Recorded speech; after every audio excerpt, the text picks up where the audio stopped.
Oi, eu sou a Jess e você tá ouvindo o JujubaCast. E sabe quem voltou pro JujubaCast? Dessa vez para ficar Brian Rizzo, senhoras e senhores. E aí, tudo bem? Pô, eu tinha um recorde aqui nesse podcast que eu acho que se perdeu, né? Porque faz muito tempo que você volto. Não vem, né? Poxa. A última vez que eu vim foi com a Laís, lembra? A gente leu umas histórias e isso foi em 2023, mas acredito que talvez já faça quase um ano. Então, pois é, mas sim, você é um Jujuber, né? Me considero. Você não pode ficar tanto tempo assim sem vir. Verdade. Assim, comparado com outros convidados, até que não foi tanto, né? Tem muita gente que fica... Mas assim, considerando o quanto você é um Jujuber original, real, oficial... Um Jujuber raiz. Jujuber raiz e não um Jujuber Nutella. Se bem que ia ser gostoso um Jujuber de Nutella. Nossa, esse... Fica a dica pros vídeos. Aqueles vídeos que você inventa. Sim, que eu crio o produto. Que você cria o produto. Aham. Seria bem fácil, eu acho. Tipo a batata frita de chocolate de guarda-chuvinha. A Pringles de guarda-chuvinha de chocolate. Isso. Excelente, né? Manteiga pura e sebo de vela de retrogosto. Tu comeu, né? Eu lembro que eu fui, agora eu tô falando das últimas vezes que eu participei aqui. Eu comi, foi horrível. Das outras vezes que eu participei aqui, antes dessa vez com a Laís, tinha sido com a Juvi, presencial lá no estúdio. E aí tu falou, leva alguma coisa pra gente comer. E eu abri a despensa e peguei só a nata, assim, do que eu tinha pra levar. E aí, entre as coisas, tinha uma caixa de guarda-chuvinha que eu tinha comprado pra esse vídeo aí. Sim, a gente gravou em vídeo, você e a Juvi, inclusive tá lá no YouTube, só ir lá assistir, quem ainda não viu. Sim, e o guarda-chuvinha, ele é horrível, mas é bom, né? Eu acho que se ele fosse bom, ele não seria tão bom quanto ele é bom sendo ruim. Eu não acho não, Brian. Eu acho só ruim. Nossa, eu gosto. E mesmo com a nostalgia, assim, eu acho... Acho que eu nunca achei bom, assim, nem quando eu era criança, não sei. Eu gosto e eu fiquei ofendido uma vez que eu comprei uma caixinha de bolinha de futebol e aí era chocolate ao leite. Eu fiquei, nossa, que enganação, eu comprei... Não era? Não era sebo, eu comprei querendo que fosse hidrogenado e era chocolate ao leite, assim. Você foi enganado. Tô enganando as crianças de hoje em dia. Sabe uma coisa que eu também não gosto e as pessoas ficam revoltadas comigo? Dadinho. Dadinho, claro. O Dadinho, ele... Tem um irmão, inclusive, o Rafael, que me mandou mensagem um dia me contando que tinha um lançamento que era tipo um bis de Dadinho. Deixa eu confirmar se é isso. Mas era um lançamento no mercado, assim. E aí, ao mesmo tempo que eu achei, pô, que legal, uma coisa diferente, a minha expectativa não é alta, porque o Dadinho, em geral, ele é ruim, né? Então, muita gente tem uma memória muito afetiva, assim, de Dadinho, mas eu sempre achei muito enjoativo, muito ruim, assim. Sempre me deu a sensação de estar comendo alguma coisa... Passada, né? Exato. Eu não queria falar, porque eu não queria estragar para as pessoas, mas é isso. Parece que passou do ponto. Chama Dadinho Bits, e é tipo um bis, assim. Ele é um chocolate com wafer dentro e parece que dadinho, né? Chocolate por fora, wafer e dadinho recheando esse wafer. Eu nunca comi. E é bom? Eu não sei, eu nunca comi. Mas o Rafael me deu a dica na época que lançou e eu acabei encontrando algumas vezes no mercado, mas nunca comprei. Interessante. Acho que talvez pra geração atual ele não possa ter o sabor que ele tinha pra nossa, assim. Porque a galera não vai gostar, eu acho. A ideia do bis de amendoim é muito boa, né? Tem um bis que tem amendoim junto, assim. Essa ideia é boa. É que Dadinho não tem gosto exatamente de amendoim. Tem gosto de uma paçoca que foi pisada e esquecida na gaveta. É verdade, é bem isso.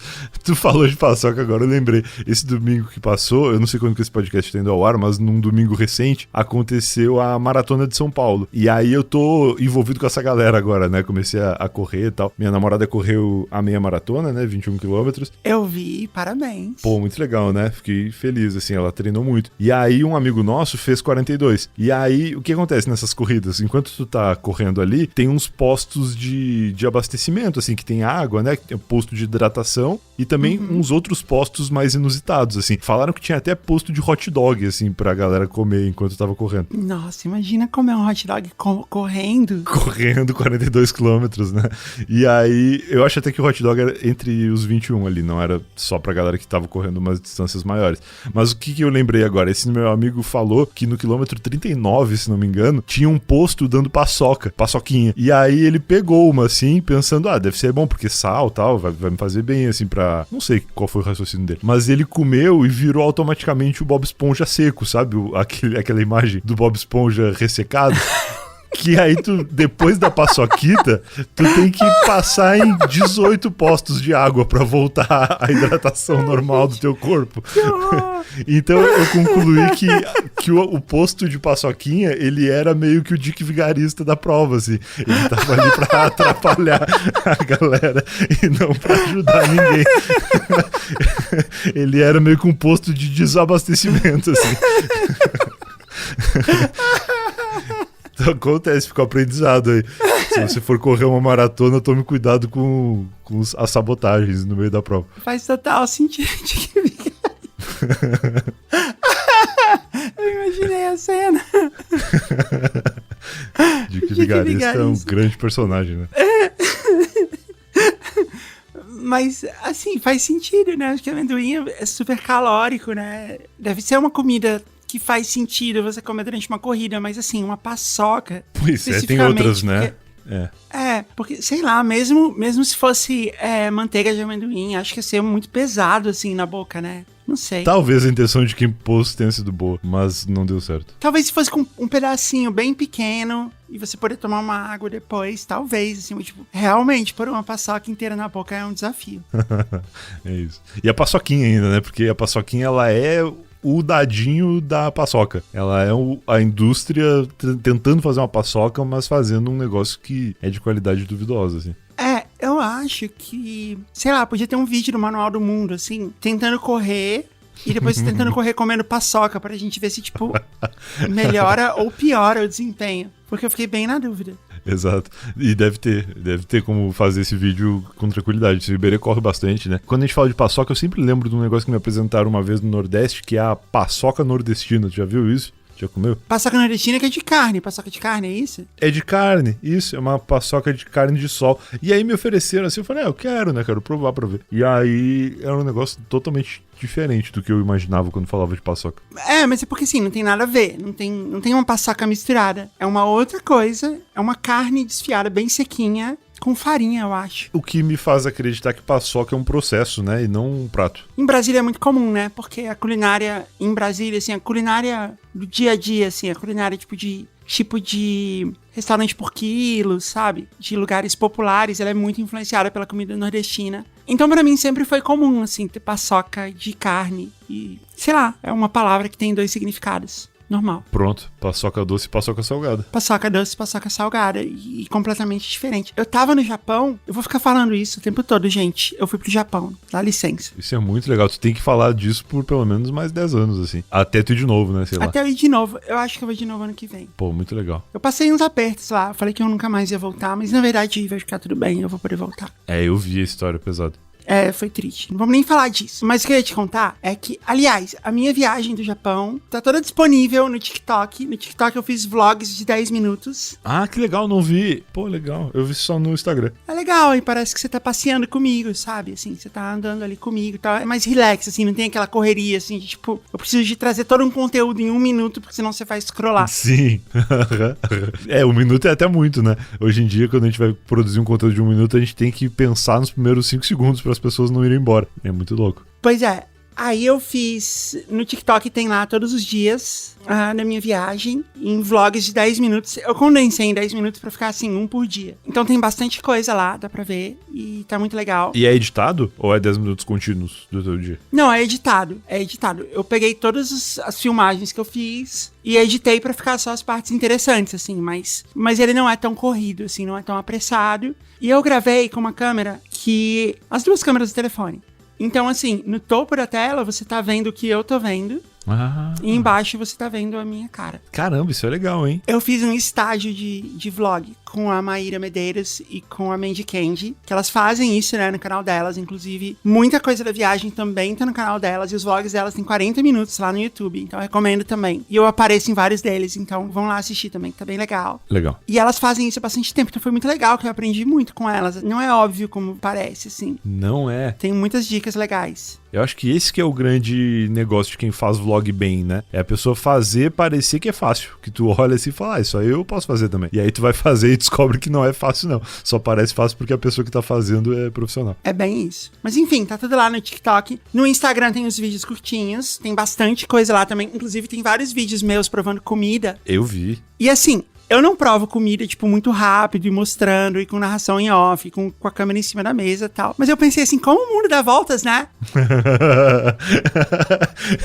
Eu não sei se tu sabe, mas no Eu Tava Lá há alguns meses, eu comecei a ler umas histórias que os ouvintes mandam por e-mail. E eu falei, nossa, agora eu tô copiando a Jess 100%. nem isso dá pra eu dizer que eu não tô fazendo igual. Pois é, mas o mundo dá voltas, você vê. Agora eu tô fazendo um conteúdo que parece com o que você fez primeiro. É verdade. Né? Você pode mandar os seus advogados recuperarem tudo que eles perderam de volta agora. Sim, agora a gente tem um argumento. Aliás, bem que eu podia voltar lá no Eu Tava Lá, hein? É verdade, inclusive agora pra ler algumas histórias, que aí de repente eu me sinto um pouco mais tranquilo. Porque eu lembro que quando Eu Tava Lá começou, ali, sei lá, no terceiro, quarto episódio, eu falei, eu vou chamar a Jess, porque aí fica limpa a minha barra com a galera. Porque na época, antes de tu saber disso talvez, muita gente já comentava assim, tá copiando o podcast e tal. E aí eu falei, não, vou chamar ela, porque aí se ela participar, fica assim, se ele tá copiando e ela participou e não falou nada, é porque ela já sabe.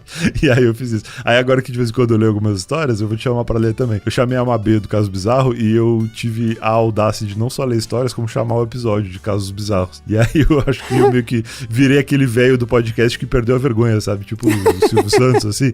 Eu já tô há tanto tempo fazendo isso aqui que qualquer coisa que eu fizer agora a galera vai aceitar. Não, mas tá legal. Pra quem não sabe, a gente tá falando porque o Brian agora é muito mais conhecido pelos vídeos de comidas, né? Você virou um TikToker, Instagram famoso, mas antes de tudo isso, você sempre foi um podcaster no Eu Tava Lá, que é um podcast muito legal, e embora seja uma cópia de tudo que eu já fiz, eu gosto. É isso, mas tá lá, eu tava lá toda semana, eu dei umas vaciladas esse ano, e até falei que eu não ia mais postar na segunda-feira, que eu ia postar em outros dias da semana pra não falhar tanto, e tá rolando, assim, eu tô gostando muito de fazer, sempre curti muito esse formato, e quero te chamar pra voltar lá, então. Eu falei todo o lance do Japão, no TikTok, no Instagram, vai lá, me segue lá, Jess Rider, no TikTok, curiosamente, é Jess Rider 1, porque eles não me deram ainda o meu. É uma longa história. Original.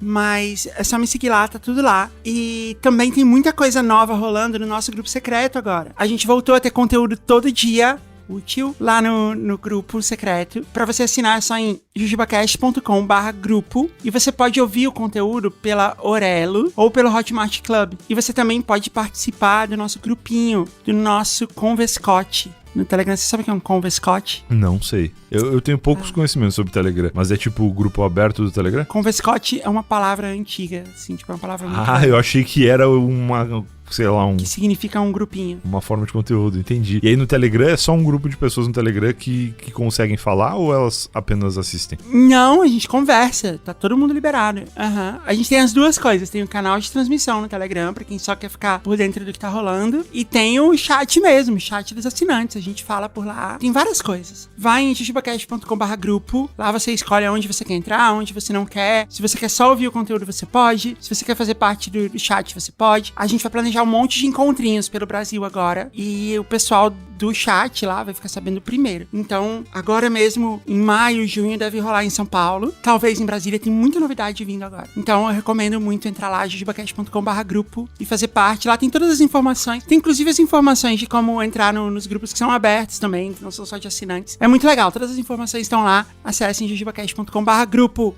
E não esqueçam que tudo que a gente faz no Jujubacast tem também no nosso canal do YouTube, com imagens.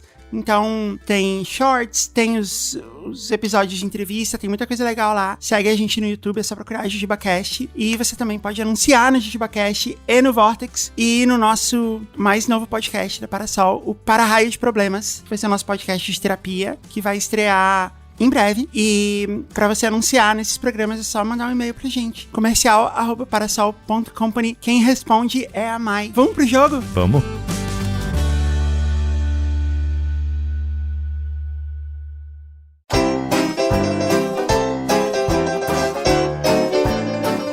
Brian, esse jogo é só você contra você mesmo, então você não tem como perder. Pô, fiquei feliz. Quer dizer, mais ou menos, porque eu tenho vontade de ganhar, né? Se eu não tenho como perder, eu também não tenho como ganhar, mas tudo bem, estamos aqui pra participar. Eu não sei como resolver esse seu problema.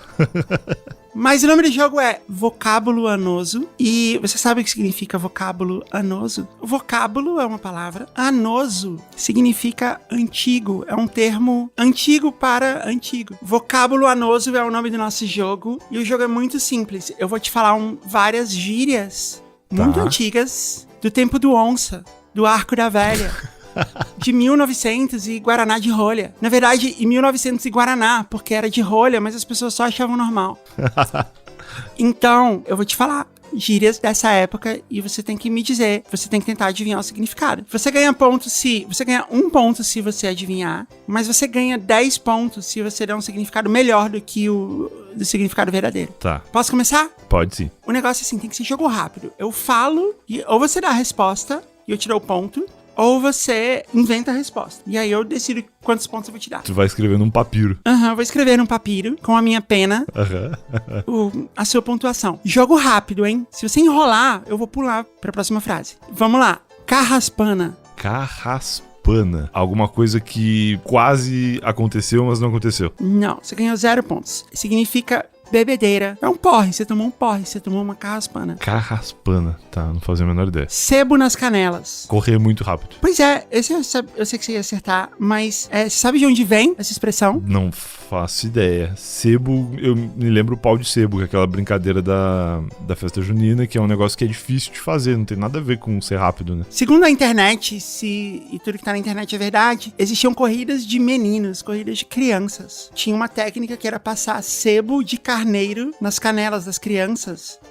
Que iam dos atletas, né? Até onde eu sei, com a anuência delas, né? Porque senão é só tortura. Porque o sebo arde e aí você corre mais rápido pro vento dar uma aliviada. Nossa, olha só. A gente ingênuo aqui. Eu tava pensando, o sebo na canela, ele não vai fazer tu correr mais rápido. Se fosse o selo na sola do pé, talvez fizesse tu deslizar e aí, não sei. Mas é o sofrimento mesmo. Que história horrível, né? Horrível. É meio que uma tourada de crianças, assim. É tu maltratar a criança pra fazer com que ela proporcione entretenimento pros outros. Isso. Você ainda tá com 0 pontos. Mas eu não acertei esse? Não, você acertou, é verdade. Você tá com 1 ponto. Muito bem. Eu tava só te testando. Eu achei que eu não ganhava ponto quando eu não acertava 100%, considerando a história do termo. Grilado. É preocupado. Não, você tá com 0 pontos. Aqui tá escrito... Na verdade, eu vou tirar o ponto, vai.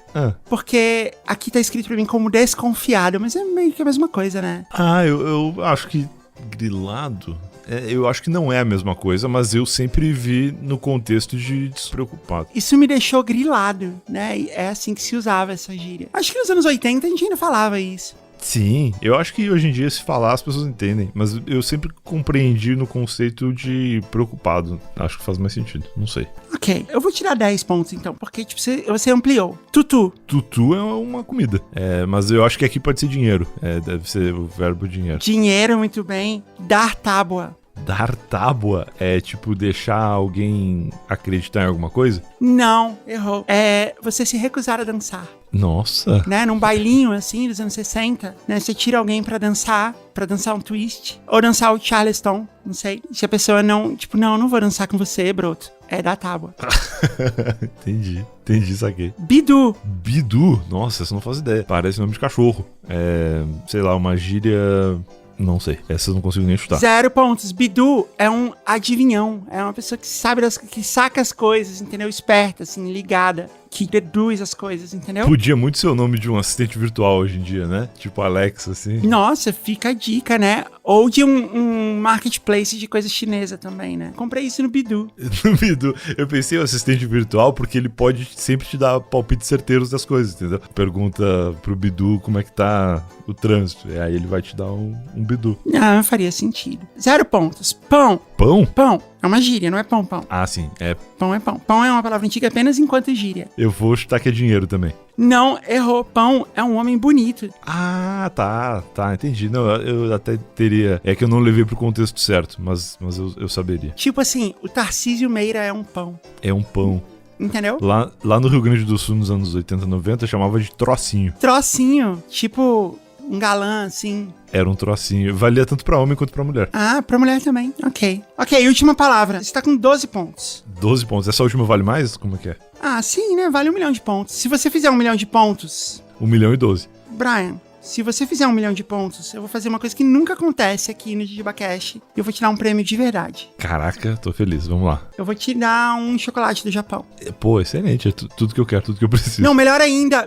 Eu tenho uma coisa que tem muito aqui, eu tenho certeza que você vai querer. Eu vou te dar uma caixa de band-aids da Hello Kitty. Nossa, eu quero muito. Então você tem que acertar. Se você fizer 1 milhão e 12 pontos, a regra do jogo é assim. Se você fizer 1 milhão de pontos, 1 milhão e 11 ou menos, você não ganha nada. 1 milhão e 12 pra cima, você ganha. E ainda você é o recordista desse jogo aqui no JujubaCast. Exato. Perfeito. Preparado? Preparado, vamos lá. Lembrando que você precisa ou acertar, você faz 1 milhão e 12 e você vai ganhar uma caixa de band-aids da Hello Kitty. Ou você pode inventar um significado, mas tem que ser muito rápido e muito divertido. E aí você vai fazer 10 pontos. E aí você vai fazer 1 milhão e 21 pontos. Caraca, é 10 acima do 1 milhão. Entendi. Tá bom. 2 etapas, então, para essa última palavra. Bokumoko. Bokumoko? É uma palavra só? Uhum. Bokumoko significa a pessoa que tá fingindo que não entende alguma coisa. Tipo, ela sabe o que significa Bokumoko, mas ela finge que não, então ela tá sendo um Bokumoko. Eu gostei, eu vou tirar 10 pontos. Não é isso. Parabéns, Brian. Essa é a primeira vez que você ganha um jogo. Tô feliz, acho que é mesmo, viu? E não só a primeira vez, como você ganhou um prêmio, coisa que nunca acontece, de verdade. Caraca, excelente. E o chocolate tava de pé ainda ou era só a caixa de band-aid? Eu posso levar o chocolate também, é bom que você faz conteúdo, né? É, eu gosto por isso. Mas a caixa de band-aids é maravilhosa, assim, você vai gostar mais dela. Legal, é uma caixa de band-aids da Hello Kitty japonesa. É, o triste é que dá pena de usar, né? Porque você não quer que acabe como um clássico. Mas é bom que, assim como no sebo das canelas, a pessoa... Na verdade, eu acho que não é uma boa comparação. Mas eu ia dizer que, tendo uma caixa de band-aids bonitinho, tu vai te cuidar mais pra não se machucar. Porque tu não quer usar ele. Talvez não. Talvez você possa, tipo, inventar um arranhão e usar. Ou só fingir que você se machucou e colocar ali. Fala, não, eu machuquei. Senti uma espinha hoje. Você pode pôr bem na testa. E falar, não, eu tava com uma espinha. E na verdade, não. Você só queria... No nariz, assim, vai ficar bem legal, sabe? Tipo, bem em cima, assim, no nariz. Acho que ia ficar legal. Aham, faz sentido. Eu acho que é um bom lugar pra colocar durante um vídeo, inclusive. Fica essa dica também. Você pode fazer um vídeo com isso e não dar explicação nenhuma. Vai ser interessante. Só pra deixar a galera comentando o que eu fiz pra cortar o nariz, né? Então tá, parabéns, Brian, pela sua primeira vitória e por ganhar um prêmio. Bokumoko significa brega, significa uma pessoa cafona, fora de moda, careta. E foi inventado por uma campanha publicitária, não era uma palavra de verdade. Sério? Se eu não me engano, era do Guaraná, assim, tipo... Pô, legal. Parecia um monte de brotos descolados, assim, jovens. E aí tinha um cara, assim, parecendo Zé Bonitinho. Aí eles falavam assim, nossa, Bokumoko, que Bokumoko. E eles estavam, tipo, tentando... Foi uma campanha de publicidade pra tentar tentar pegar, sabe, a gíria. E pegou, deu certo. Que legal. Eu não fazia a menor ideia, mas fiquei feliz de saber o significado real, né? Vamos pras histórias? Vamos nessa. Histórias das antigas.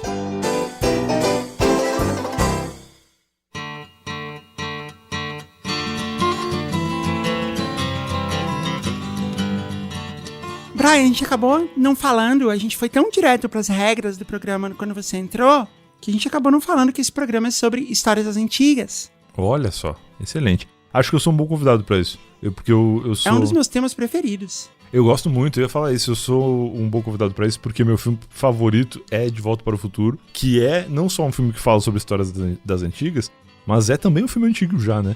É um filme de 85. A maioria das pessoas que nos ouvem possivelmente não eram nem nascidas nessa época, assim como eu não era. É um filme antigo, e embora ele pareça um filme sobre o futuro, ele na verdade é um filme sobre o passado, né? Sobre vários passados, né? A menor parte dele se passa no futuro, né? É, 2015, né, o futuro. Que também já é passado pra gente. Que também já é passado, mas assim, em relação a quando ele foi feito, 2 filmes são no passado, né? Um ali nos anos 60, e o outro é no, sei lá, no Velho Oeste, assim, acho que no século anterior, século XIX. E o Sol de Volta para o Futuro 2, eles vão para o futuro, né? É verdade.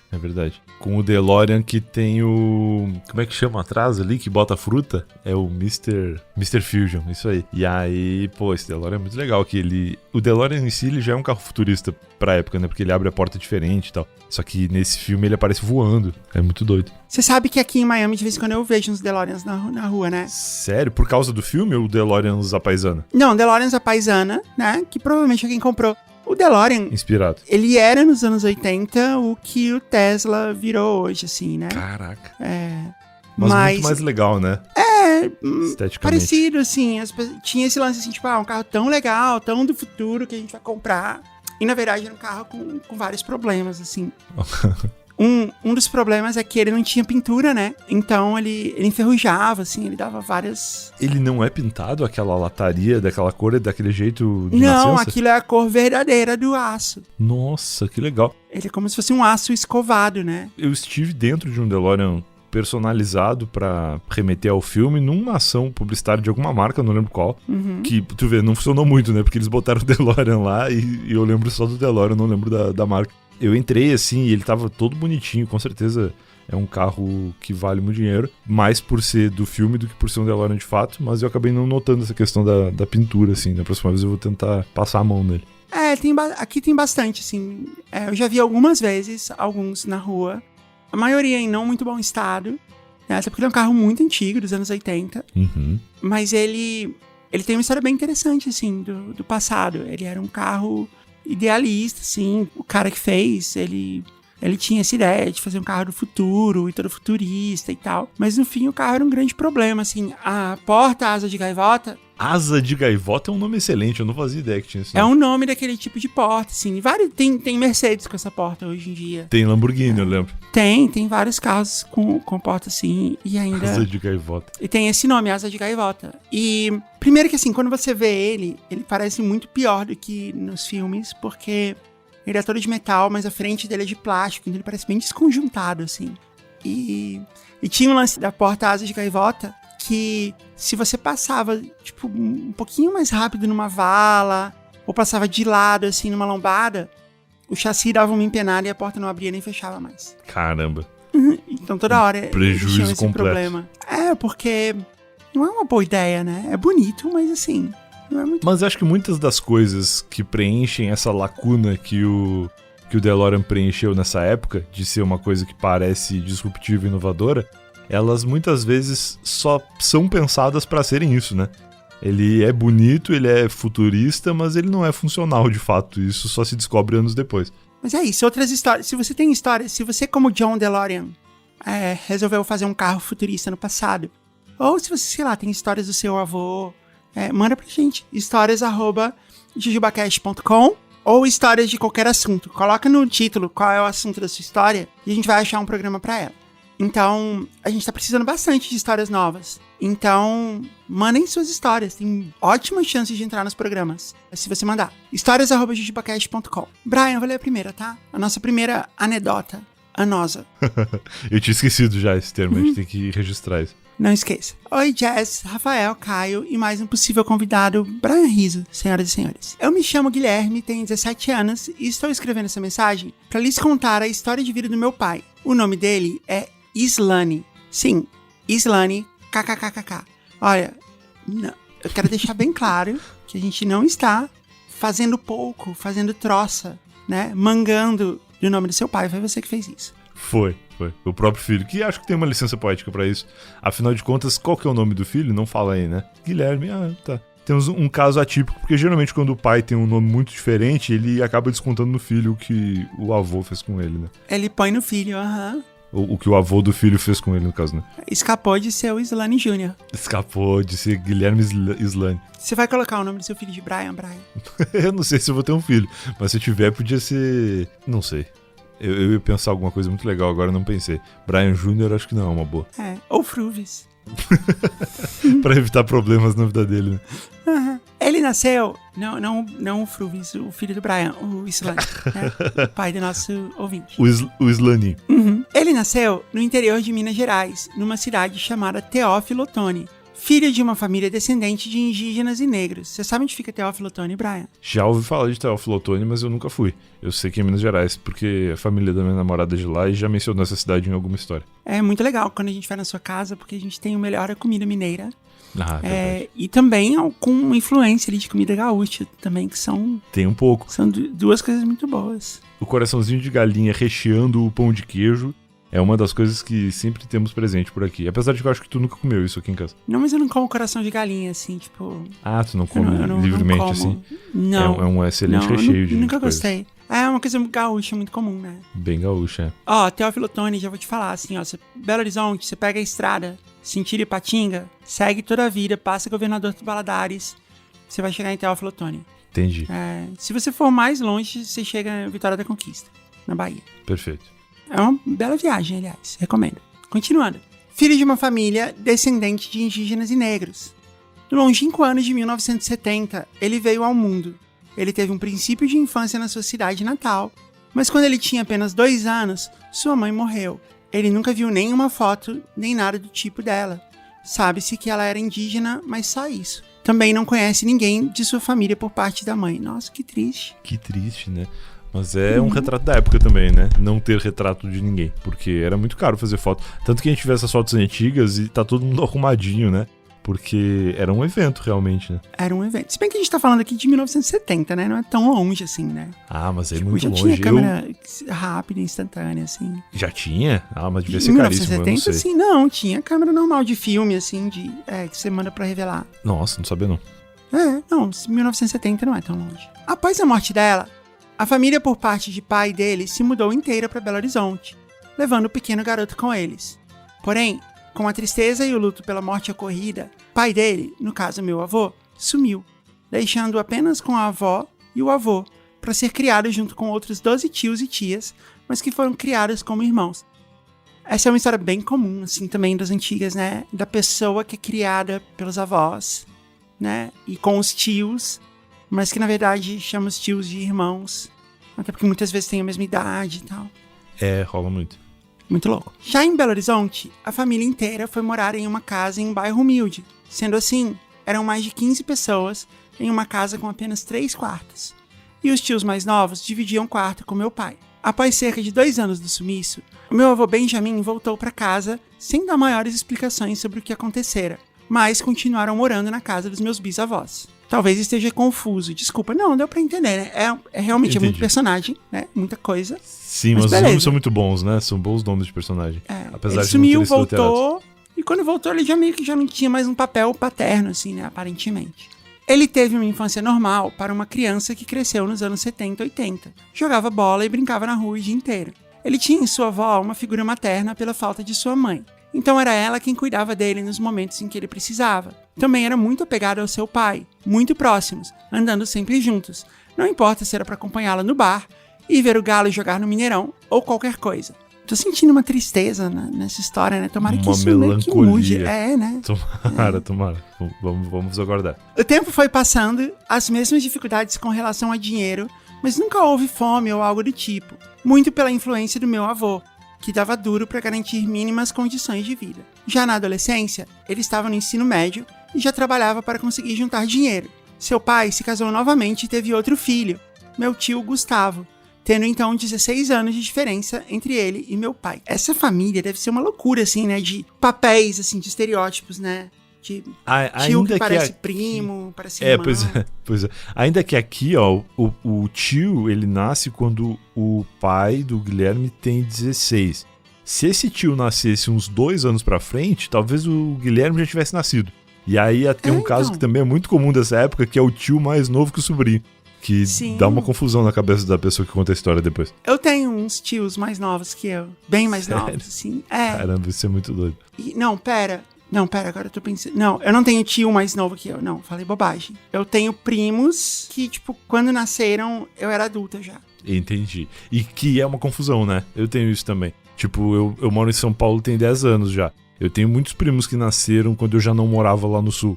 Então é meio que uma galera que eu vejo a cada 2 anos, 3 anos. E aí eles crescem na velocidade da luz pra mim, assim. Aham. Doido. Então, eu tenho primos que são mais novos do que o Eric. Isso é muito estranho. Caramba, muito estranho. Tudo parecia melhorar. Ele tinha uma vida estável. Pai casado novamente. Porém, no Réveillon de 1987 para 1988, Rafael, o que mais aconteceu nos anos de 1987? Aliás, no Réveillon de 1987 para 1988. Eu vou ver se o Rafael manda pra mim, por áudio, por WhatsApp.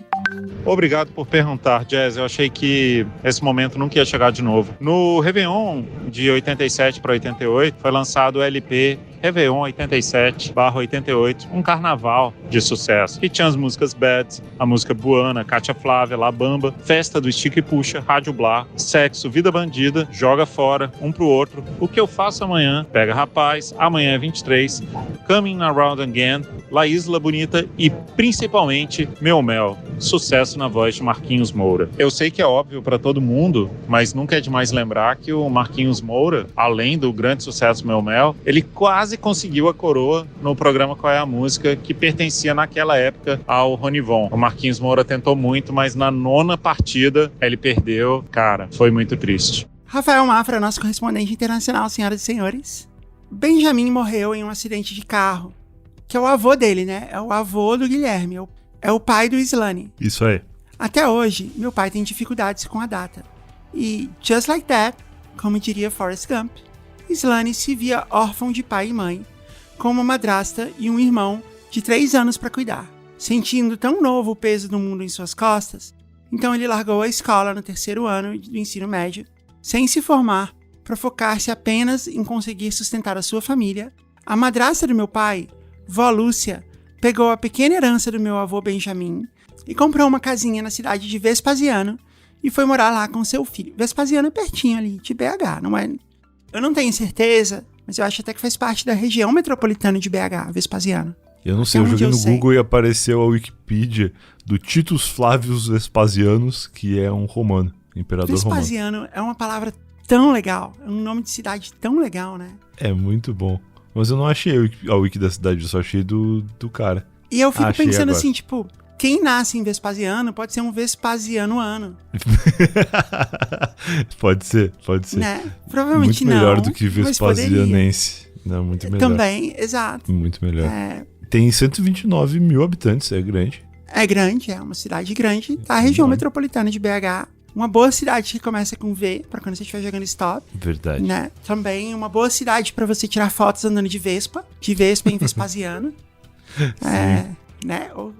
Tem aquele cara que faz uns... Tô pensando. O Lucas Cunha, né? Lucas Cunha, tudo né? rimando. Maravilhoso, sou muito fã dele. né? Tem que chamar ele aqui, ele é muito bom. Fica aí a dica, Lucas Cunha, né? Tipo, tomando uma picada de Vespa, andando de Vespa em Vespasiano. Vespasiano é tipo Uberlândia, né? Só que pras Vespas e não pros Ubers. Exato. Muito bom.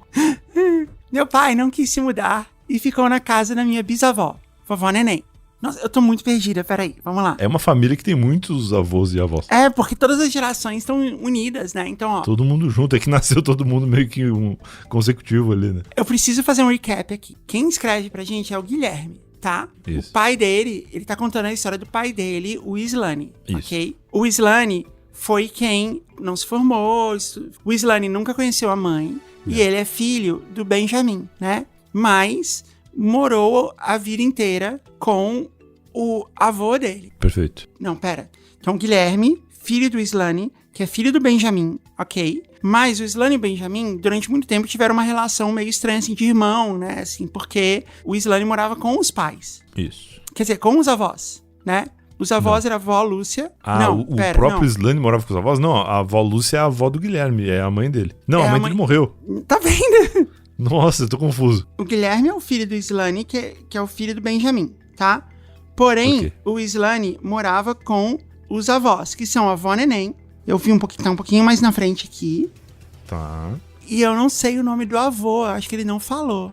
O avô é o Benjamin, não, o avô do Islane, eu tô dizendo. O bisavô do Guilherme. O bisavô. Não sei, né? Acho que a gente pode batizar Porque assim, ele. o Islane morava com a vovó Neném. Então assim, ele era filho do Benjamin e da mãe desconhecida, tá? Mas ele tinha uma relação paternal e maternal com a vovó Neném e com o avô dele, do Islane, bisavô do Guilherme, que a gente vai chamar de...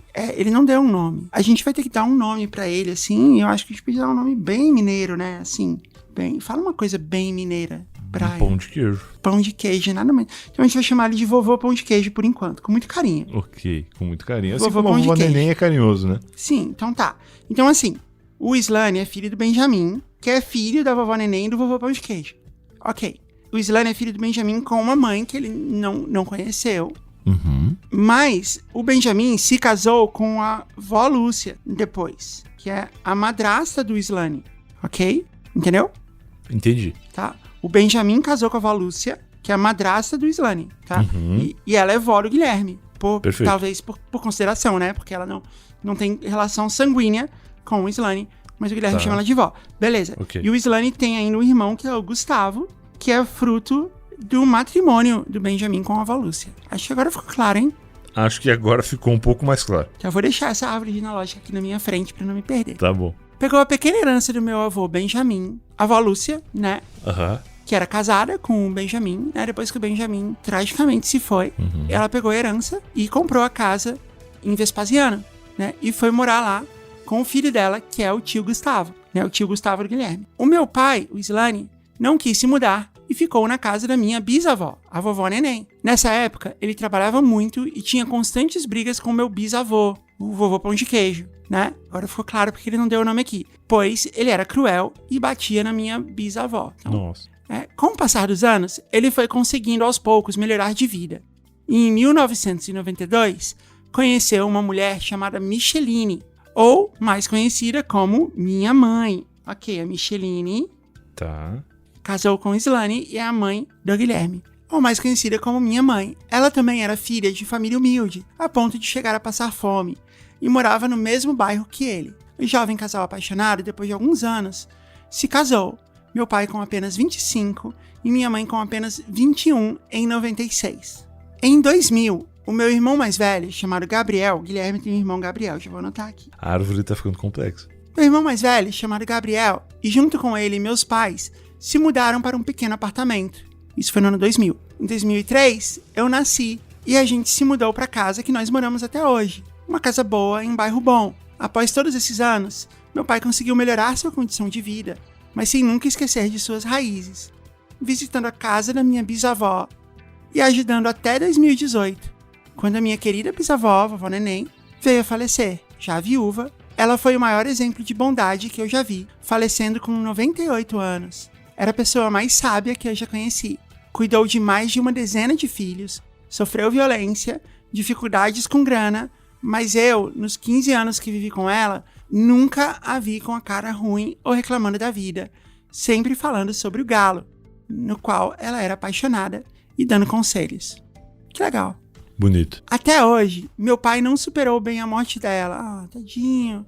Pois ela acreditou nele quando ninguém mais acreditava e cuidou dele com o maior carinho do mundo. E meu pai, mesmo perdendo quase todas as figuras paternas e maternas dele, eu tô emocionada com a história, continuou seguindo seu caminho e dando uma ótima vida pra gente.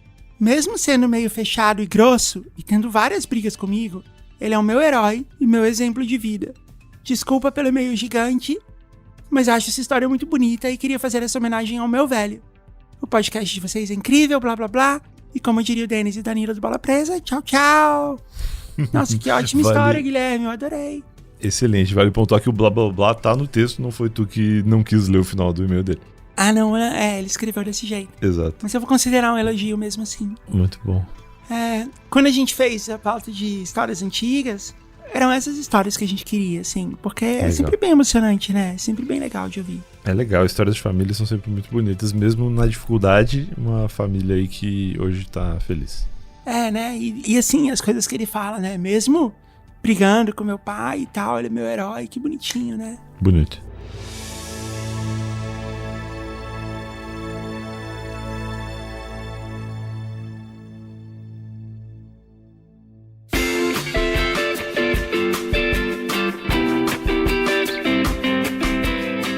Brian, enquanto eu me recomponho aqui, lê a próxima história pra gente. A próxima anedota, a nossa. O próximo caos, enquanto eu torço pra que ele seja um caos feliz, pra tu poder de fato te recuperar e não ficar mais emotivo ainda. E fazer um momento alura aqui. E fazer um momento alura, exatamente, que é muito importante. Vamos lá. Aqui ele começa falando, ou ela começa falando, que nós estamos autorizados a manter os nomes da história. Faz tanto tempo que isso aconteceu que nem eu mesmo lembro se estão corretos. Parte 1. A banheira dos campeões, ou como estar no lugar certo embora errado, define um herói. O ano era 1983. Deixa eu fazer um momento alura agora, porque a gente faz, né? Vamos fazer? Vamos lá. É o seguinte, eu tenho uma nova brincadeira do momento alura. Opa. Que é tipo um jogo, Brian. Tá bom, quero ganhar então. Você também, né? Você também conhece a Alura. E você tá indo bem hoje, você tá ganhando. É verdade, tô só vitória, mas ganhar uma assinatura da Alura pra mim não é um bônus, porque eu já tenho uma desde 2018. Você já aprendeu várias coisas lá que eu sei. Muito. É assim, tem muitos motivos pra você estudar na Alura, né? A gente já falou vários aqui, escola de verdade, né? O seu certificado tem um mega valor no mercado, porque muito profissional do mercado veio da Alura. Tem Discord, né? Só que assim, eu não vou nem falar tudo de novo. Uhum. Porque, como a gente acaba demorando muito no Momento Alura aqui no programa, eu criei uma landing page que eu mesma escrevi.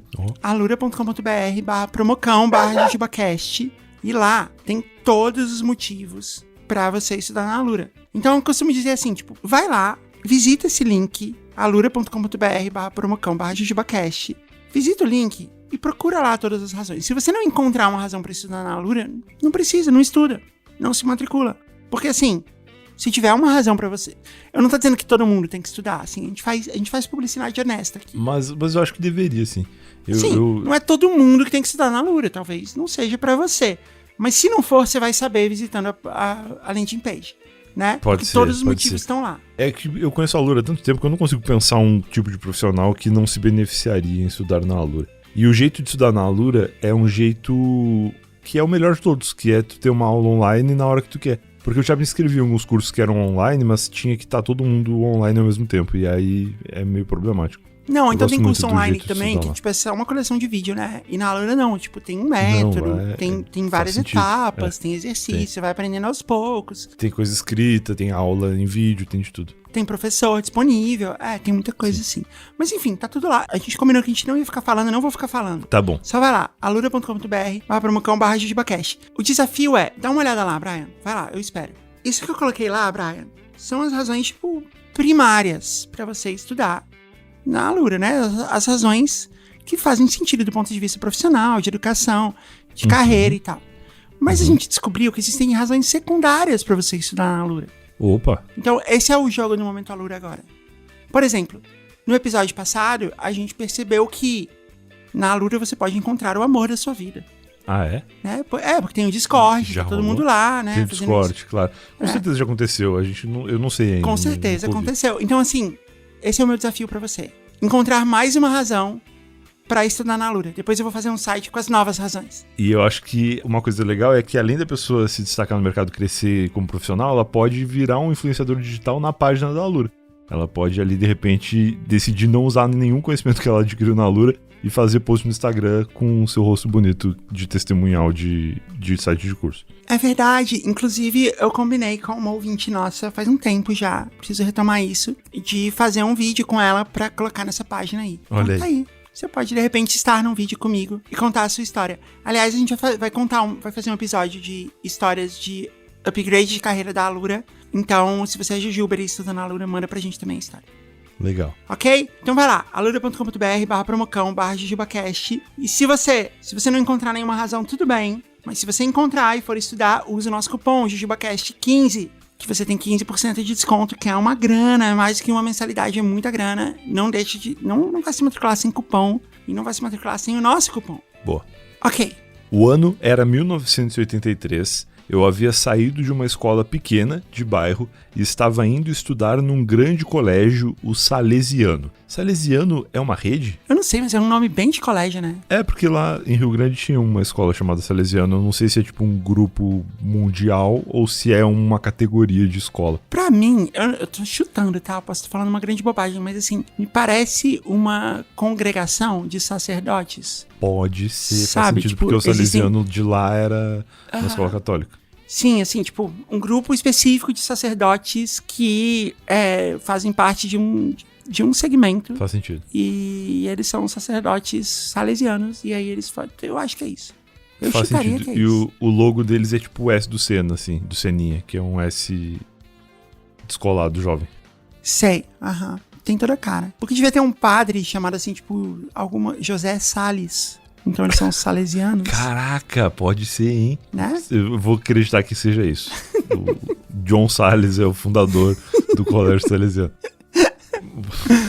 Aí ele fala que estava indo estudar num colégio grande, o Salesiano grande mesmo. Caberiam umas 50 escolas da minha antiga lá dentro. Caramba. Eu tinha 11 ou 12 anos e havia começado a usar óculos no ano anterior. Tem uma curiosidade aqui, que talvez não tenha nada a ver com a história dele. Mas eu comecei a usar óculos quando eu tinha 14 para 15 anos. E na época, eu tenho um padrinho que é padre, né? Então na época eu tava frequentando muito assim a igreja, participando das coisas. E eu comecei a perceber que eu precisava de óculos quando eu comecei a ver Jesus desfocado no fundo da missa, assim. Tipo, eu tava olhando ali meu padrinho fazer a missa e tal. E aí eu olhava acima dele, tinha uma imagem de Jesus. E aí a cada domingo eu via menos detalhes naquela imagem. Eu falei, nossa, tem alguma coisa acontecendo. Aí eu fui no oftalmologista com a minha mãe e descobri que eu tava míope. Parecia um milagre, né? Pareceu um milagre. Jesus me avisou. Parecia um milagre, assim, que Jesus estava ficando com menos, sei lá... Menos com detalhes. menos arranhões, não sei. E aí, tipo, Ele tava se curando na minha frente. Não, tava muito louco. Mas aí depois eu comecei a usar óculos e aí ele voltou a ser como era. Aí ele fala que ele havia começado a usar óculos no ano anterior. Um óculos horrível, marrom, de aros de tartaruga. Não entendi essa referência. Aro de tartaruga é uma cor, assim, é um óculos que tem umas pintinhas, assim, por algum motivo se chama tartaruga. Tá, não sabia. Entendi, tá, mas eu tô vendo uma imagem que realmente faz sentido. Com aros de tartaruga que guardo até hoje como exemplo do que não se deve fazer com uma criança. Eu odiava aqueles óculos, eu tinha, entre parênteses, tenho ainda, os cabelos lisos. E minha mãe insistia em cortá-los como cabelos do Pablo do Qual é a Música. Ou como o príncipe das águas claras do Sítio do Pica-Pau Amarelo. Tu lembra, Jazz, do Pablo do Qual é a Música?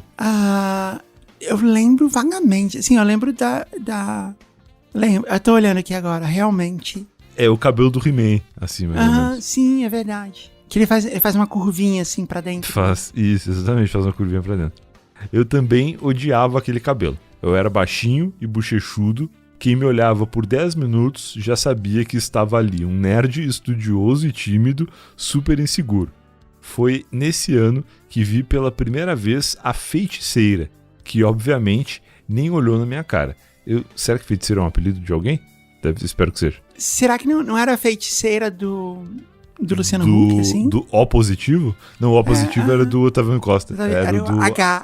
H. Isso, do H. Que era tipo, que faz sentido, porque era tipo um banheiro masculino. Pode ser. Pode ser. Foi nesse ano que vi pela primeira vez a Feiticeira, que obviamente nem olhou na minha cara. Não sei como ela poderia olhar na tua cara. Só 2 anos depois... não, Feiticeira foi o nome que ele deu pra uma colega dele. Agora eu entendi, tá. Eu espero que sim. E é um apelido bem anos 80, 90, que é uma coisa antiga também. Só 2 anos depois, viemos a dividir a mesma sala e me apaixonei por ela. Mas eu já contei essa história aqui, não é sobre ela. A história é sobre a farsa do talento pontual. Não me perguntem o que é isso, inventei agora, mas define. Eu era um cara franzino e pouco adepto de atividades físicas. Jogava uma bolinha de vez em quando, pouca habilidade. Na verdade, eu usei um eufemismo. Eu era ruim de bola mesmo, muito ruim, mas vive-se com isso. Você joga a bola direitinho, Brian? Direitinho não, eu tenho 1,90 m, né? É difícil uma pessoa de 1,90 m conseguir se movimentar da maneira como o futebol exige. Mas eu tenho alguns benefícios ao meu favor, que é justamente a altura, então, e eu corro bastante. Porque gol de cabeça, igual o Jardel. Exatamente. Então, assim, eu corro por muitas horas sem ficar cansado, porque eu tenho treinado corrida já há algum tempo, e sou alto. Então, se eu estiver na área na hora certa, os demais jogadores precisam fazer com que eu faça gol. Entendi. Você jogar a bola na sua testa e esperar que ela, né? E esperar que ela entre. Isso acontece algumas vezes. As aulas começaram, mas não sei dizer por qual razão as aulas de educação física não. Só dali a semanas. E quando começou, a tática de todo professor de educação física dos anos 80 era: peguem essa bola de futebol aqui, vão ali pro campo, formem 2 times e se divirtam. É bom que essa instrução aqui ela não fala nem qual esporte pode ser qualquer coisa, de acordo com a bola. Que se você pensar bem, é mais uma das semelhanças que existe entre a escola e a cadeia, né? E assim... E não tem. E assim, tipo, deixa a socialização acontecer do jeito que ela vier. Porque nos anos 80, sim, não tinha isso de não vamos praticar o bullying, coisa assim. Não, tipo. Não. Gente, a gente vai praticar. Se você fica do lado errado do bullying, azar é seu, né? Sim.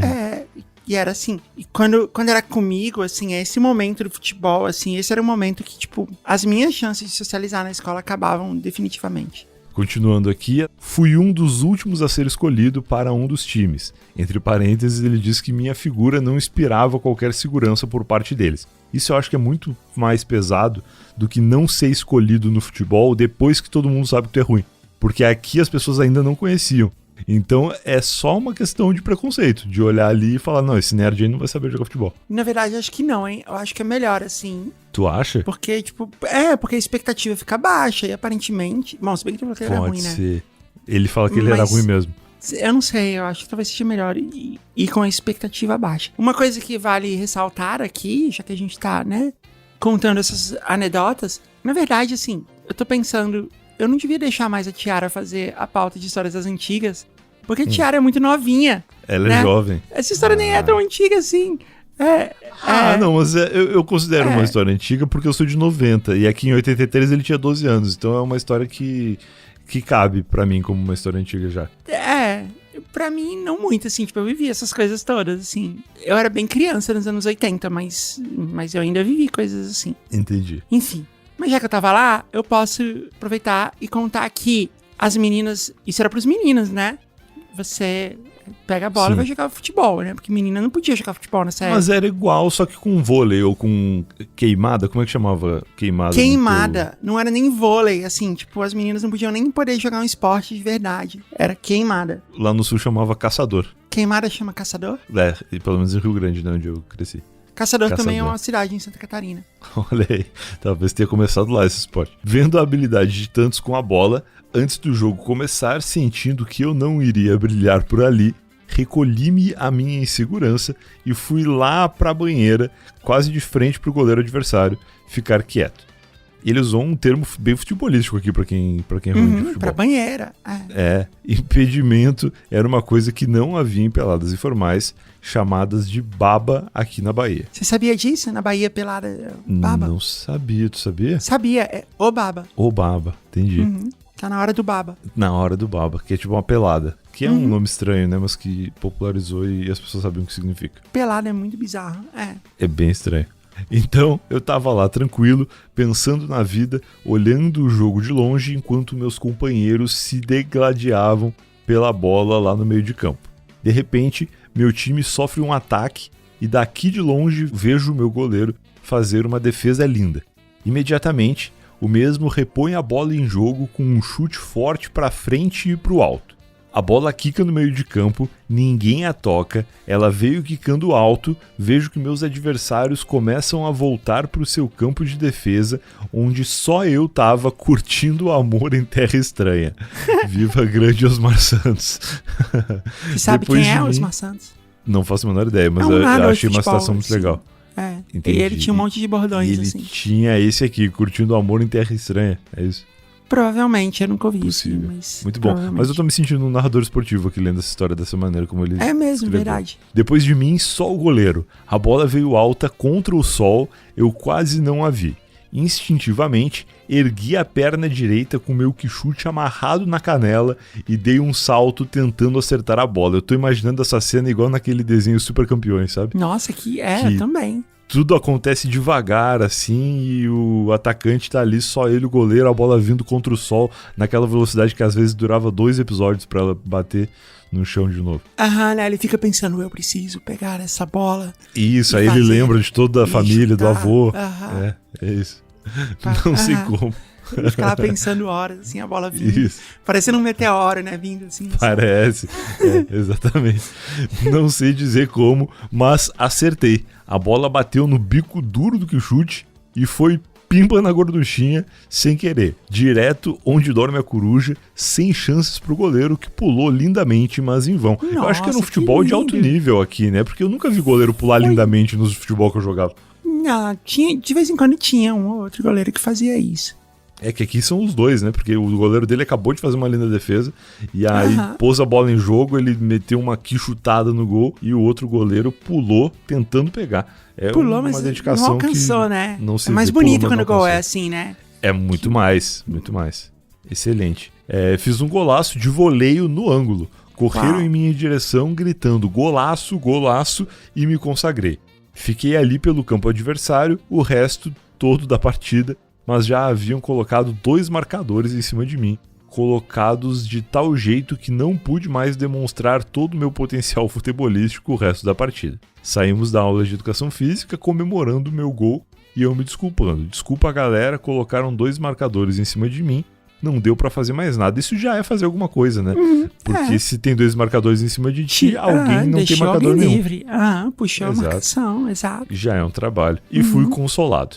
Nesse meio tempo, fui diagnosticado com uma hérnia de disco e proibido por um ortopedista de praticar esportes de impacto. recomendou-me a natação. E esse foi o fim da minha carreira no futebol escolar. Saiu no Uma auge. pena. Caramba, saiu no auge. Mas enveredei pela natação e dali 2 anos fui campeão baiano em minha categoria. Meu Deus. Caramba, Nossa, mas dessa história. vez Aham. por esforço e treinamento, mesmo sem acasos.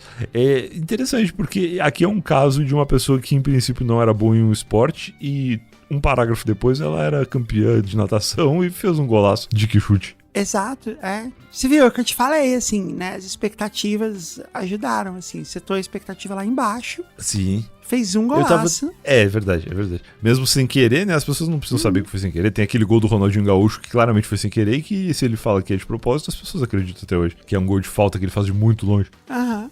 Não, mas peraí. É isso. Nada, todas as coisas que o Ronaldinho Gaúcho fazem são sem querer. Parece que são sem querer porque ele olha pra um lado e chuta pro outro. É verdade. Então ele tem esse histórico, assim, tipo, se você fala assim, apareceu sem querer, ele fala, tudo que eu faço parece sem querer. Exatamente. Aí essa história tem uma parte 2. O atropelo. Ou de como o mestre ensina o faço o que eu digo e não faço o que eu faço. Logo em seguida, minha mãe se encheu de me levar para a escola toda manhã em seu Fusca Fafá de Belém Ocre 1980. O colégio era longe, ela me perguntou se havia algum coleguinha de lá que morasse perto de mim e se ele pegava ônibus. Havia. Então, numa bela manhã, sendo levado por mamãe até a porta do colégio, sob os olhares reprovadores de todos os meus colegas, ela me pede para identificar quem era esse meu colega que morava perto.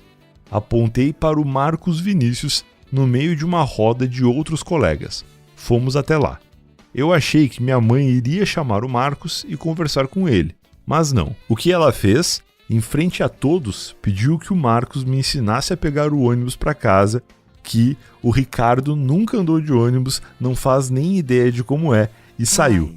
Caramba, deixando-me... social, né? Exato. Eu gosto muito que ele escreve deixando-me e várias palavras conjugadas dessa forma que torna a história muito mais... Esse é o Ricardo. Agora eu percebi que eu já conhecia essa história. No começo, ele tem várias histórias que ele manda pra gente, assim, ele escreve muito porque bem. ele fala ali que ele já contou a história da feiticeira, né? Então me pareceu foi por que ela é isso. conhecida. Agora tudo faz sentido. Tudo se encaixa. Exato. Aham.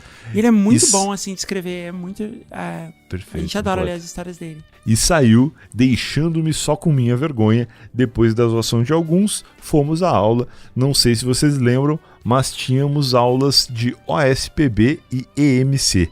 Eu não faço a menor ideia do que isso é e eu acho que eu tô feliz por não saber. Tu sabe o que é? Eu sei. Aham. O que é? OSPB é Organização Social e Política do Brasil. Nossa. E EMC é Educação Moral e Civismo. Eu nunca tive isso. É um resquício, assim, da ditadura militar, de que você tinha que dar aulas, mas era meio que uma doutrinação, assim, de, tipo... Entendi. Ele fala aqui no parênteses, será que isso faz falta pra garotada de hoje em dia? Acho que não, então. Assim, o problema é que era muito fantasioso, sabe? Era, tipo, eu lembro de... Eu tive alguma aula, não tinha esse nome mais, mas eu lembro que... A minha mãe chamava com esses nomes, assim, porque, sabe? Sabe quando muda de nome e aí a gente Entendi. continua chamando do nome Tipo antigo? o segundo grau. Assim? Tipo falar segundo grau, exatamente. Aham. E a gente tinha aula de alguma coisa parecida, mas não eram esses nomes mais. Mas eu lembro que era um lance meio fantasioso, assim, sabe? No Brasil, o exército, a ajuda, coisa assim, e eram umas coisas que não aconteciam de verdade, sabe? Entendi. Se fosse, tipo, realmente explicando a organização social e política do Brasil,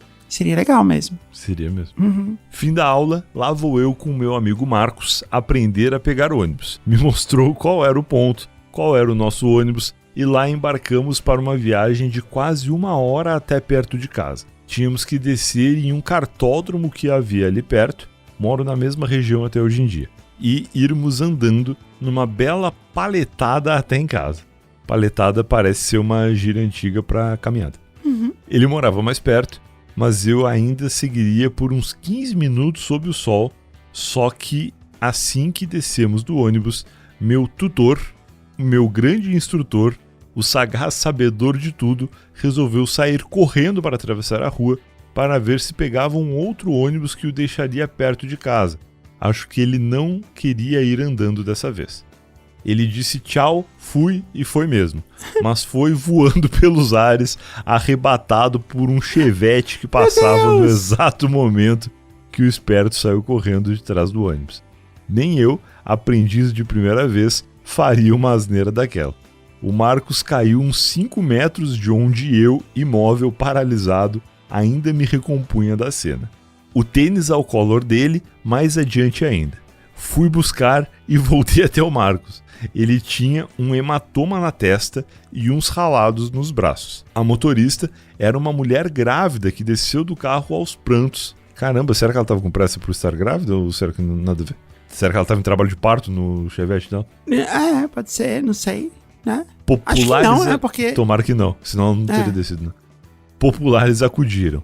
Perguntaram quem conhecia o garoto, apontaram para mim que usava a mesma farda. Perguntaram se eu sabia onde ele morava. Nem lembro como, mas quando me dei conta, estávamos todos dentro do carro, indo em direção ao prédio onde o Marcos morava. Só que eu nunca tinha ido ao condomínio dele. Que isso, gente? Apenas sabia qual era.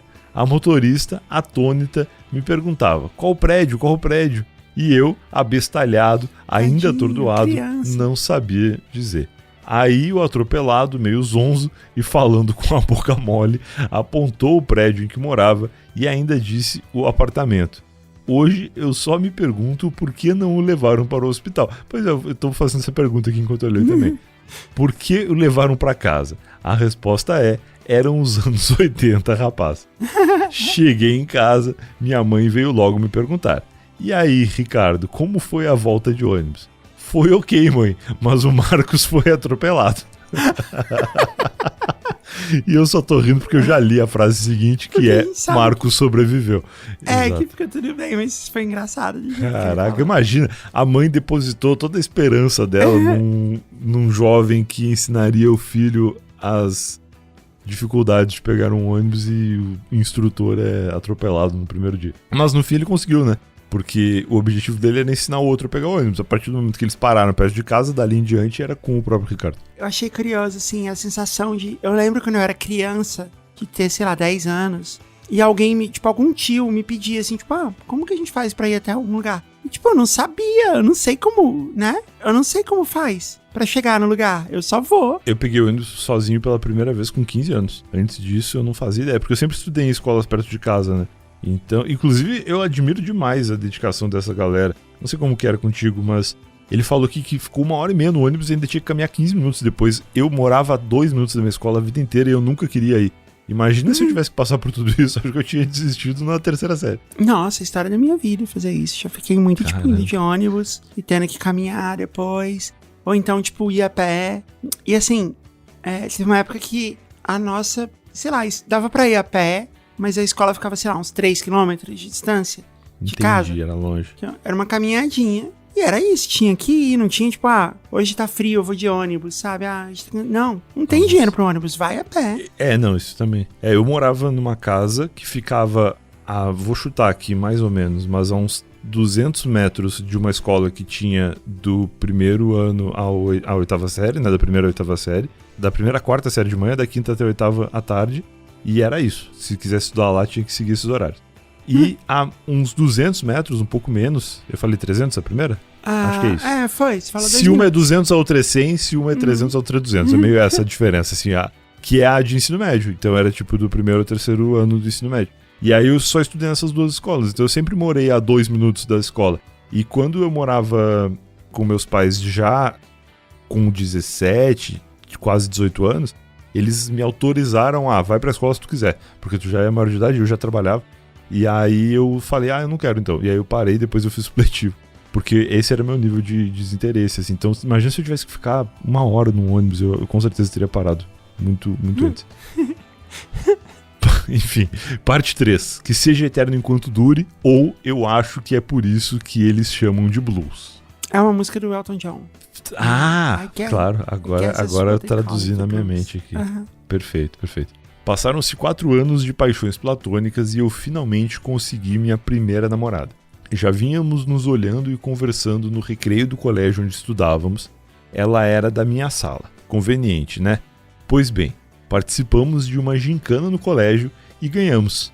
O nome dela era Tesão, palavra da moda na época. O nome dela quem? Da namorada ou da gincana? E o símbolo era um T namorada, né? bem grande na camisa. Não, o nome da equipe. É da gincana, é o nome da equipe, é isso mesmo. Tá, entendi. Eles participaram de uma gincana, a equipe se chamava Tesão. Uhum. Tá, entendi, beleza. Palavra da moda na época e o símbolo era um T bem grande na camisa. A outra equipe era a Equipe Cão. Não me perguntem como o colégio permitia esses nomes, porque a resposta vocês já sabem. Anos 80. Qual o problema da Equipe Cão? Será que era cão no sentido de... Não, é porque tem um trocadilho que é equipicão, entendeu? Ah, entendi. Nossa, tá. Eu era uma coisa muito dos anos 80. Eu lembro que as minhas irmãs tinham as equipes, participavam de uma equipe que era a equipe irada, que era mais, né, mais light. Mas eu lembro também que tinha uma outra equipe que era a equipe Nico, que eu achava... Eu acho que a Equipe Cão é muito mais tranquila do que a Tesão, porque a Equipe Cão demanda uma compreensão da segunda intenção ali, né? Mas é verdade, né? Tipo, Equipe Tesão, que merda é essa? Né? Como prêmio por vencermos a gincana, ganhamos um dia num clube afastado de Salvador. Ônibus fretado pela escola, lá fomos nós. Eu não tinha um Walkman da Sony, que era caro.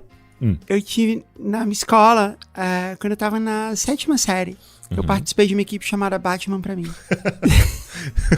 É uma equipe bastante anos 90, 80. Nessa época, provavelmente estava passando o Batman na Feira da Fruta na televisão. Não, era nos anos 90. 90, e já tinha passado. Foi nos anos 90, mas eu não lembro de quem tirou isso, Batman pra mim. E aí depois alguém tomou bronca na escola e tal, porque era o clássico, né? Claro. Tinha um lance assim de que todos os nomes tinham que ser aprovados pela diretoria. Mas a diversão era fazer o diretor não perceber, sabe? Claro, era tipo a ditadura escolar. Tu tem que fazer com que tua obra seja aprovada sem ser compreendida. Ou fingir que não percebeu, né? E deixar rolar também, que é possível. Ônibus fretado pela escola, lá fomos nós. Eu não tinha um Walkman da Sony, que era caro, mas tinha um de marca inferior, que dava pro gasto. Gravei uma fita cassete com músicas românticas para tentar fazer com que Karina as ouvisse comigo. Era minha forma de paquerar e dizer através das músicas o que minha timidez não permitia, pelo menos eu achava, né?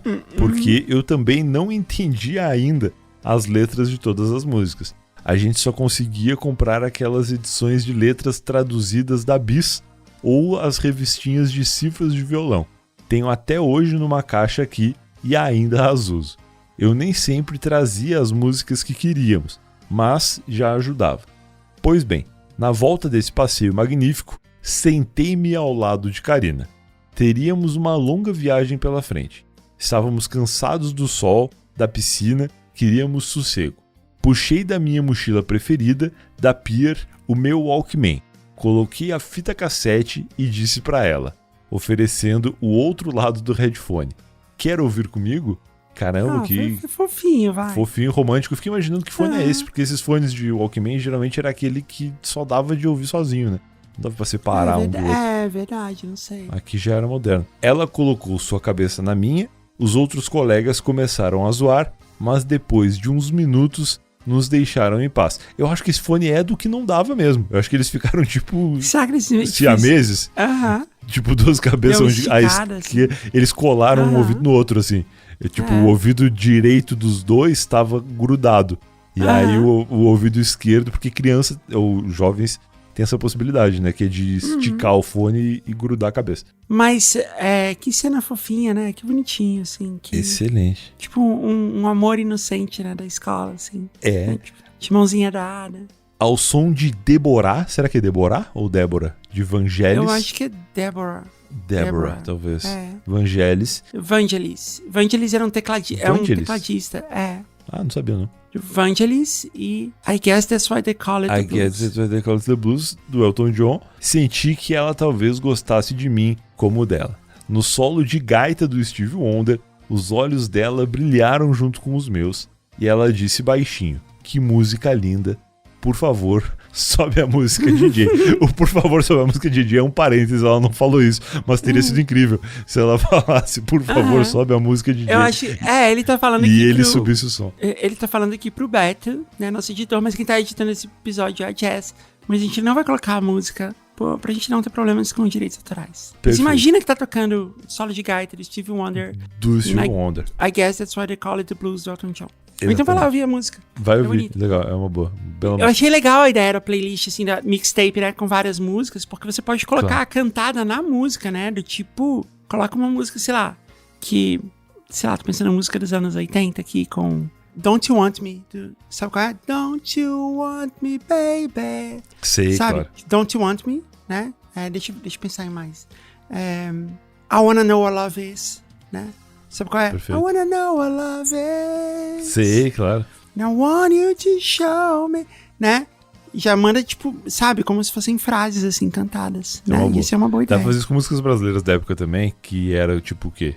Dos anos 80, deixa eu pensar. 80. Peraí, eu gostei do desafio, deixa eu tentar. A questão é que eu tô pensando, porque as bandas brasileiras, elas têm mania de ter o título que, sabe, que não é eu o acho refrão e tal. Entendi. Então eu não tenho certeza do título das músicas. Legião Urbana deve ter alguma coisa. Deve ter, podia ser tipo... Eduardo e Mônica. Não, mas tinha que ser algo assim que, tipo... Cantada, a né? letra...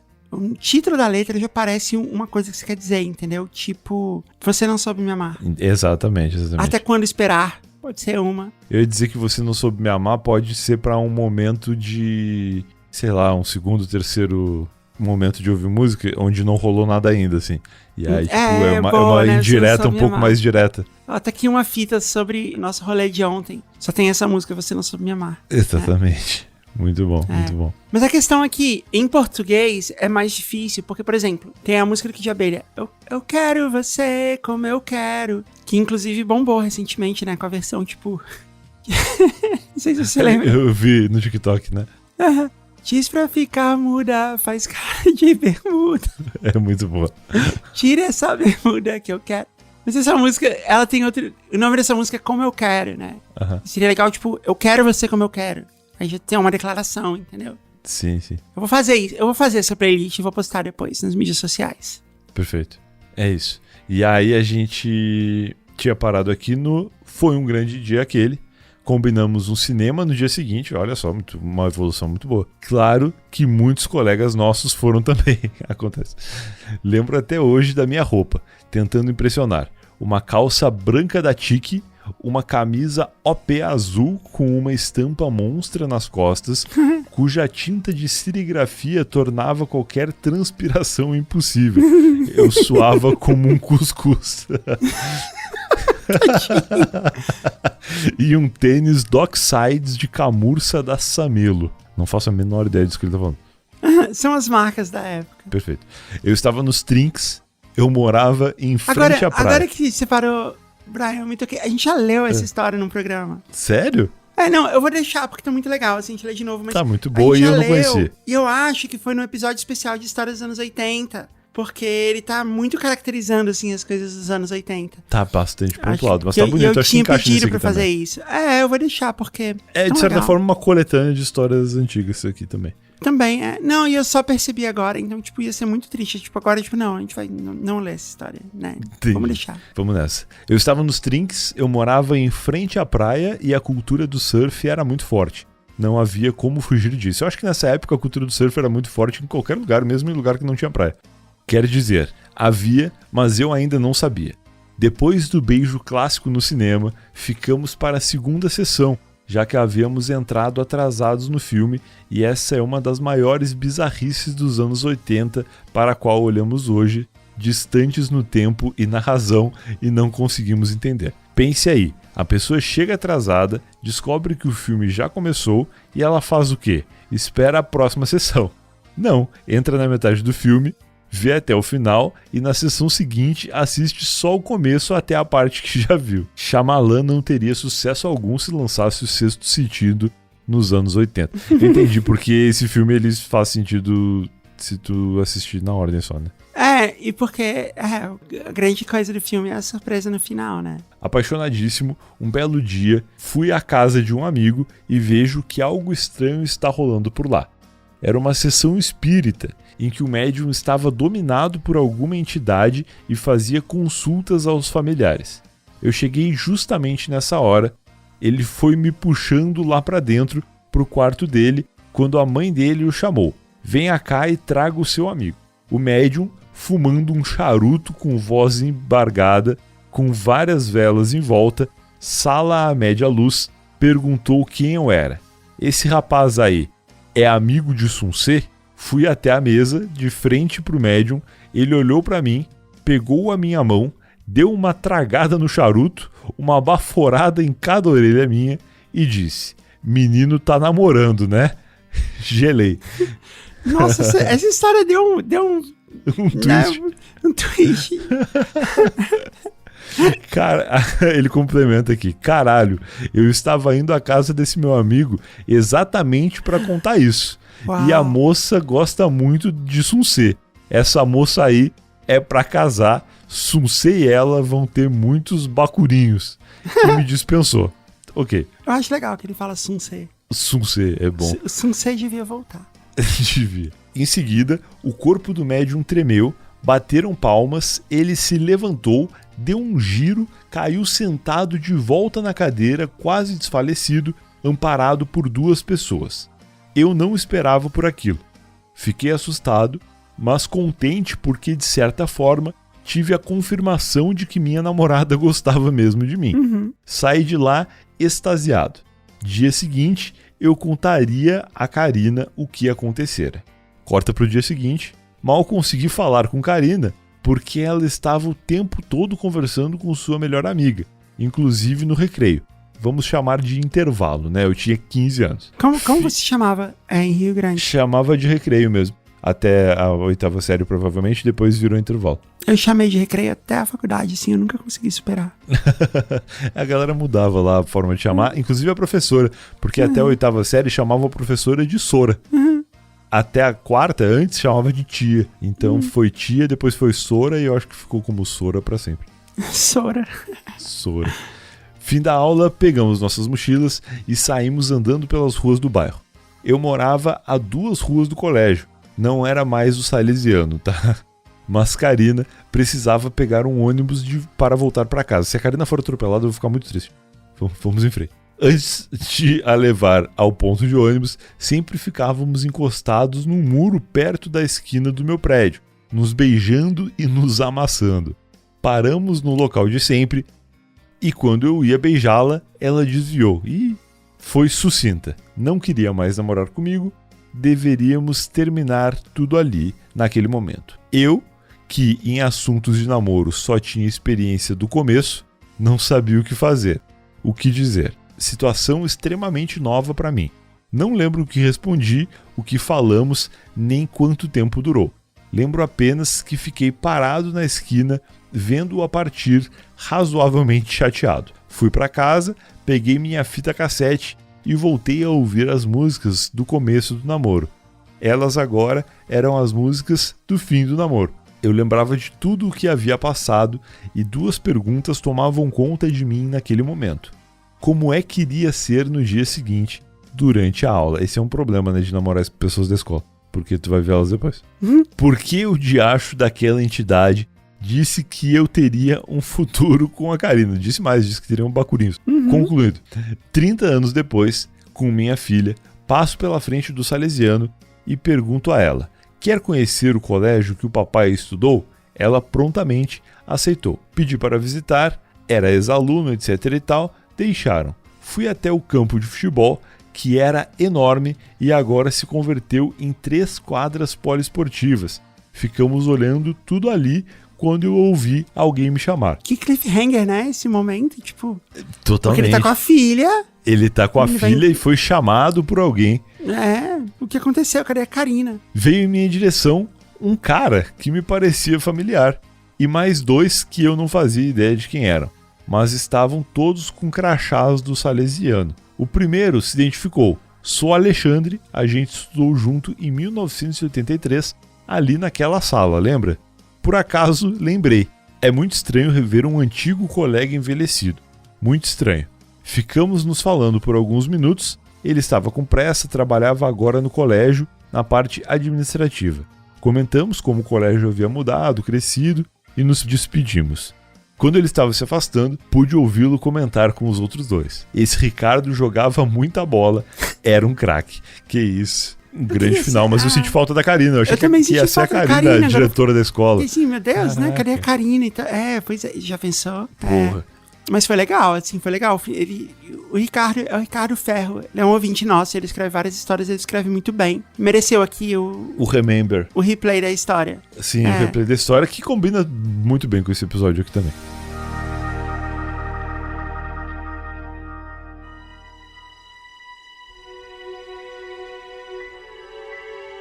A gente tá quase no final, mas eu vou ler mais uma, porque é uma história... Bom, vocês vão entender. Oi, Jess e Jujubers ouvintes.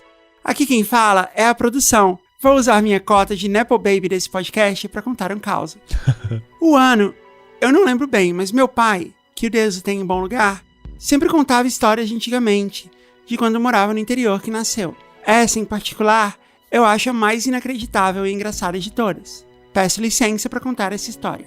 Era uma bela manhã com o sol tinindo nos couros do jovem Expedito, no auge dos seus 20 anos, no interior do Ceará, num distrito chamado de Monte Carmelo. Ele trabalhava para um de seus irmãos em uma bodega, um tipo de mercearia misturada com bar. Sabe como fala bodega em inglês? Como? Bodega, é a mesma palavra. Perfeito. Fazia vários serviços. Além de despachar os clientes, ele também dirigia caminhonetas e afins. Parabéns pelo uso da palavra caminhoneta. Perfeito. Um dia de movimento mais fraco, o seu irmão mais velho, Afonso, se aproxega. Palavreado, né? O vocabulário tá maravilhoso. Expedito, de noite, bora ali resolver um caos? Macho, tu embuchou quem? Aí dentro, homem. De noite eu venho pra tu ir, mas eu. Ok. Expedito vai pra casa pensando que diabo seu irmão tinha inventado. Será um bucho? Mulher grávida? Devendo dinheiro? Cobrar dinheiro que emprestou? Ele fazia várias perguntas, mas nenhuma, pelo menos, foi no rumo do que esperava por ele. Escureceu e no breu do sertão chega Afonso em uma moto. Se me lembro bem, uma 1965 da Honda, com um surrão nas costas. Um surrão é um saco parecido com uma mochila, mas de uma alça só. Sério, só o vocabulário dessa história. Fale muito. Aperreando o Expedito pra se mandar logo resolver sabe lá Deus o que ele tinha aprontado. É engraçado que a Tiara tá escrevendo aqui o jeito que ela fala, né? É o jeito que o pai dela falava. Então, tô fazendo o meu melhor. Diabo isso, homem. Tu vai matar quem? Expedito te cala e rumbora. Sobe aí na garupa logo, se avexa. Entrando no meio do breu por algum tempo, talvez horas, no caminho o Expedito já com medo de onde tinham se metido, nem questionava mais o irmão. Depois de mais um pedaço bom de chão, ele chega em um terreno no meio do nada. Os irmãos descem da moto no escuro e começam a andar mais um bocado. Depois de quase uma légua, encontram ali um pé de manga. Afonso solta o surrão e comenta que ali é o começo do real caminho e começa a contar seus passos. Tomara que seja um tesouro. 1, 2, 3, 100 e para, vira e grita pro seu irmão ir ao seu encontro com as passas. Meu Deus. Expedito, já achando que seu irmão ia desenterrar um defunto, vai pegar as pás no surrão. Percorre o caminho já suando de medo e então começa a cavar. Alguns minutos se passam e nada. O buraco cada vez maior, do tamanho de caber um pilão. Caramba. Expedito sente um vento frio percorrer suas costas. Acha que ali ele tá ficando doido, mas quando se atrevem a levantar e olhar em volta, vê vultos em todas as partes. Congelando de medo, ele não reage a princípio, mas depois de ver uma mulher quase sem cabeça, pergunta: Homem, eu não acredito que tu me trouxe pro cheiro do queijo. Tu tá cavando uma botija, filho da peste. E mete o pé na carreira, soltando a pé e indo em desespero ao encontro da moto estacionada 100 pés dali, deixando seu irmão sozinho no fumo. Afonso ignora a carreira do irmão e continua cavando. Mais assombrações aparecem, uma mulher deformada, um homem pela metade se rastejando no chão, e quando enfim Afonso acredita que chegou na botija, sangue começa a sair do buraco. Meu Deus, que história é essa, Tiara? Eu não tô entendendo nada.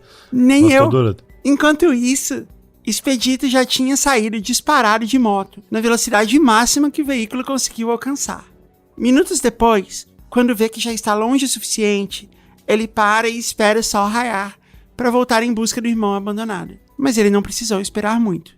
Ao longe, ele vê uma silhueta conhecida vindo correndo em sua direção. Adivinhe? Obviamente, Afonso também tinha corrido. Cara de chibata, tu fugiu e me deixou lá sozinho, grita Afonso ao alcançar seu irmão fujão. Eu lá ia ficar vendo coisa do cão? Tá repreendido. Cadê? Tu pegou o que tu foi procurar? E a nada, viu uma mulher toda torta e sair de lá também. O ouro vai ficar para um cabra mais corajoso. Depois desse dia, meu pai contava essas histórias inúmeras vezes, pra mostrar que às vezes é melhor correr do que parecer cabra macho. Pra mim, fica a história do dia que 2 homens muito corajosos da minha família perderam a oportunidade de ficarem ricos. Se essa conversa toda for verdade. É isso. Espero que tenham gostado.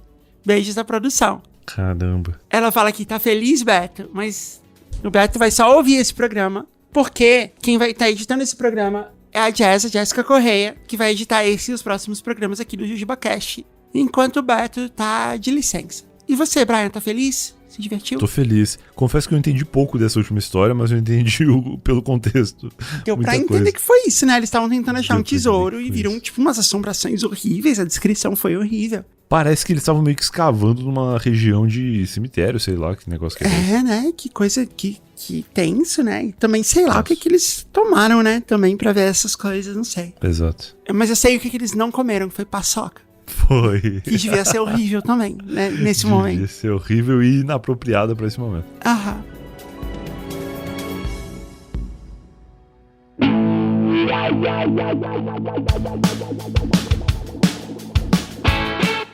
Brian, super obrigada por você ter voltado. Volte mais vezes e mais rápido, não fique tanto tempo sem vir. Eu que agradeço, só me chamar que eu volto. Gosto muito de participar do podcast, gosto muito de ouvir quando não tô participando. Gostei das histórias, apesar de tu ter falado aí que teve uma história repetida, por acaso não tinha ouvido ainda essa história, então foi muito legal. Gosto muito de histórias das antigas, então se fizer outras edições, por favor, me chame. Foi muito legal, mas as próximas eu acho que eu vou eu mesma escolher essas histórias para elas serem um pouco mais as antigas. Vamos receber histórias de que década aqui com a tua seleção. Mas essa foi boa, que essa aqui da Tiara, embora ela tenha contado, ela é uma história, tipo, de bastante tempo atrás, né? Você vê a moto de 65. É verdade, é verdade. Da época que as pessoas procuravam tesouros ainda. É isso. Ouçam os créditos, a gente vai voltar a ter créditos no programa. Então eu vou falar o seguinte: ouçam os créditos, prestigiem a nossa equipe e fiquem pra depois que vai ter uma piadinha no final. O JujubaCast é uma produção da Parasol Storytelling. Tem a produção executiva minha, Mariana Mafra, e a produção da Tiara Castro. O roteiro dessa vez foi da Tiara, e a gente teve aqui a participação do Brian Rizzo, que tá aqui me ouvindo narrar os créditos. E a edição foi da Jéssica Correia. Obrigada por ouvir, até a próxima. Parasol.